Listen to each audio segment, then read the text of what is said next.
नमस्कार, स्वागत है आप सभी का। आज हमारे वीडियो का जो टॉपिक है वो है JSSC Jharkhand staff selection commission जितने भी प्रकार की वैकेंसीज कंडक्ट कराती है, जैसे कि पीजीटी हो या सहायक आचार्य या और बहुत तरह के एग्जाम ऐसे हैं जिनका कंडक्ट कराने का जिम्मेदारी किनका होता है, जेएसएससी का होता है। तो ऐसे सभी प्रकार के वैकेंसीज को लेकर के हम लोग कंप्लीट अपडेट को लेकर के जानेंगे।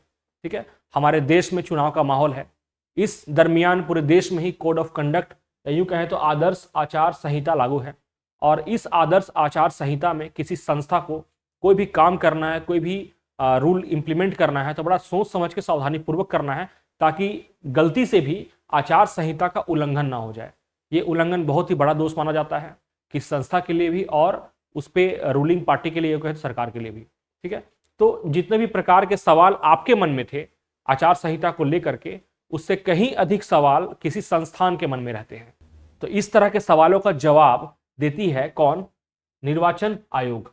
ठीक है, तो मुख्य निर्वाचन पदाधिकारी, थोड़ा सा लेटर ब्लर दिखता होगा लेकिन हर एक प्रश्नों को मैंने एक अलग सेपरेट पेज में बनाया है। के रवि कुमार, जो कि पहले हमारे झारखंड के एजुकेशन सेक्रेटरी भी रह चुके हैं, काफी उनको गहरी समझ है हमारे प्रदेश की। तो जेएसएससी के द्वारा एक सवाल, उनसे 6 सवाल पूछा गया।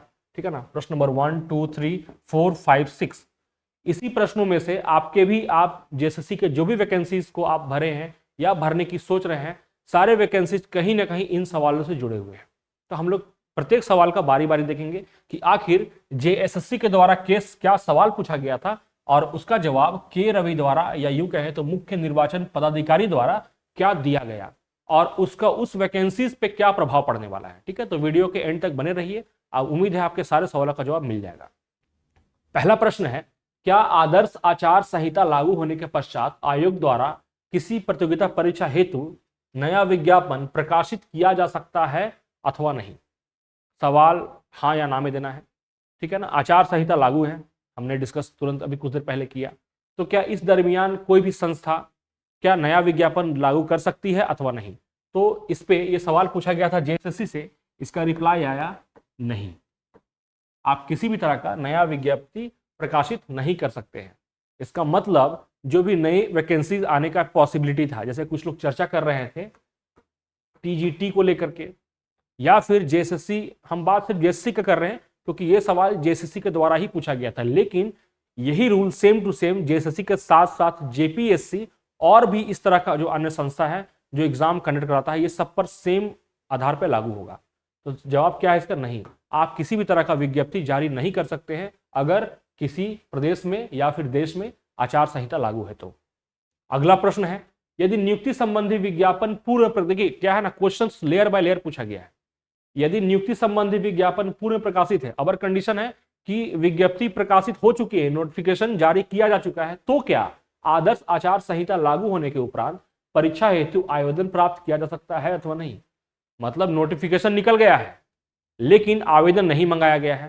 हालांकि ऐसा केस झारखंड में अभी नहीं है, लेकिन हम जानते हैं कि सहायक आचार्य का जो 3rd बार अभी मंगाया गया है आवेदन, वो इसी व्यवस्था से मंगाया गया है। ठीक है ना, चूंकि विज्ञप्ति प्रकाशित हो चुकी है और आप बिल्कुल इंडिपेंडेंट है उसमें क्या आवेदन प्राप्त करने के लिए। ठीक है, इसका जवाब मिला है निर्वाचन आयोग के द्वारा, यस, हाँ, आप मंगा सकते हैं आवेदन। ठीक है, अगला प्रश्न है, यदि नियुक्ति संबंधी विज्ञापन पूर्व प्रकाशित है, अगर वो कंडीशन भी लिया गया है, एवं आवेदन प्राप्त है और आवेदन प्राप्त भी है, ठीक है ना, तो क्या आदर्श आचार संहिता लागू होने के उपरांत परीक्षा में सम्मिलित होने हेतु प्रवेश परीक्षा पत्र निर्गत करते हुए परीक्षा आयोजित की जा सकती है अथवा नहीं? इसका भी आंसर है यस। इसका मतलब अगर कोई संस्था आवेदन प्राप्त कर चुकी है अभ्यर्थियों से, ठीक है ना, या फिर आवेदन नहीं भी प्राप्त किया है, सिर्फ विज्ञप्ति जारी हुआ है, तो वो संस्था आवेदन भी प्राप्त कर सकती है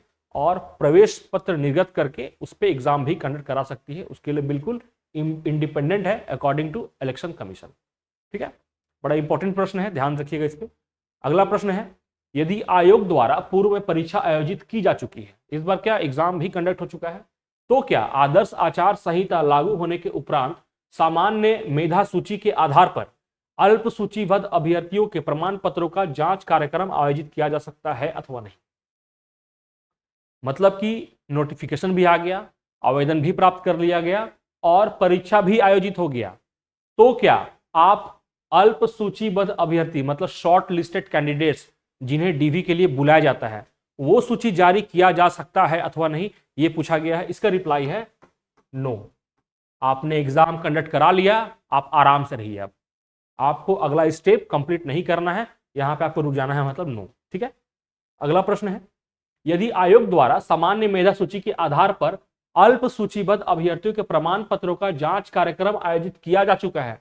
अब ऐसा स्थिति आया कि डीवी हो चुका है, लाइक पीजीटी ऑफ 7 सब्जेक्ट, ठीक है ना, फिजिक्स, केमिस्ट्री, बायोलॉजी और ज्योग्राफी को छोड़ करके, ठीक है, जिनकी मैं चर्चा कर रहा था। तो क्या आदर्श आचार संहिता लागू होने के उपरांत परीक्षा फल प्रकाशित किया जा सकता है अथवा नहीं?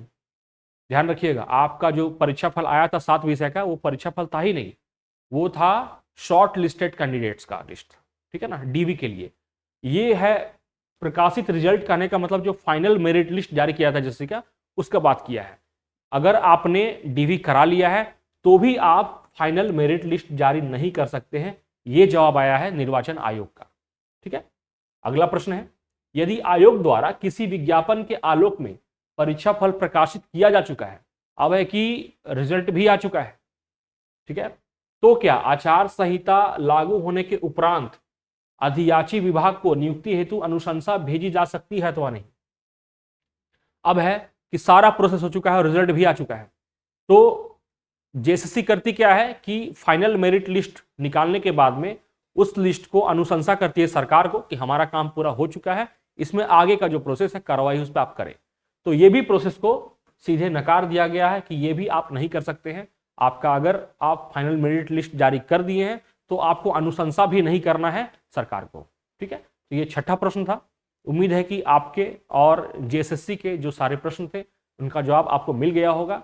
ध्यान रखिएगा, पीजीटी में जो 7 विषयों की परीक्षा हुई है उसका डीवी के लिए लिस्ट जारी किया जा चुका है, उनका डीवी हो भी चुका है, लेकिन अकॉर्डिंग टू दिस आंसर, ये जो आंसर दिया गया है निर्वाचन आयोग के द्वारा, इसके हिसाब से अब उस पर किसी भी प्रकार कार्रवाई नहीं होगी। जब आचार संहिता खत्म होगा देश में, 1 जून को लास्ट इलेक्शन है, 4 जून को क्या है रिजल्ट है, उसके बाद ही अब कुछ भी प्रक्रिया आगे होने वाली है। हाँ, लेकिन सहायक आचार्य को लेकर के जेएसएससी किसी भी प्रकार से बाध्य नहीं है, क्योंकि आवेदन प्राप्त हो चुका है या हो रहा है। ठीक है, अभी प्रोसेस चल ही रहा है आवेदन का, और इस पे जेएसएससी स्वतंत्र है परीक्षा को कंडक्ट कराने का, प्रवेश पत्र निर्गत करने के बाद। ठीक है, लेकिन भी चूंकि कोड ऑफ कंडक्ट के टाइम में कोई भी संस्था हो या सारे कर्मचारी, पूरे सिस्टम ही, यूं कहें तो पूरा सिस्टम ही व्यस्त रहता है चुनाव को शांतिपूर्ण तरीके से संपन्न कराने के लिए। ठीक है, तो यही हम लोग आशा करेंगे या रखेंगे कि किसी भी प्रकार की परीक्षा होने की संभावना अभी कहीं दूर दूर तक नहीं दिख रही है जून से पहले, लेकिन फिर भी अपनी तैयारी को आप सुदृढ़ रखें। आप तैयारी करना चाहते हैं, अपनी तैयारी को और मजबूत करना चाहते हैं, तो आप संपर्क भी कर सकते हैं। ठीक है, बाकी आपका वीडियो में रहने के लिए एंड तक बहुत बहुत धन्यवाद। जय हिंद।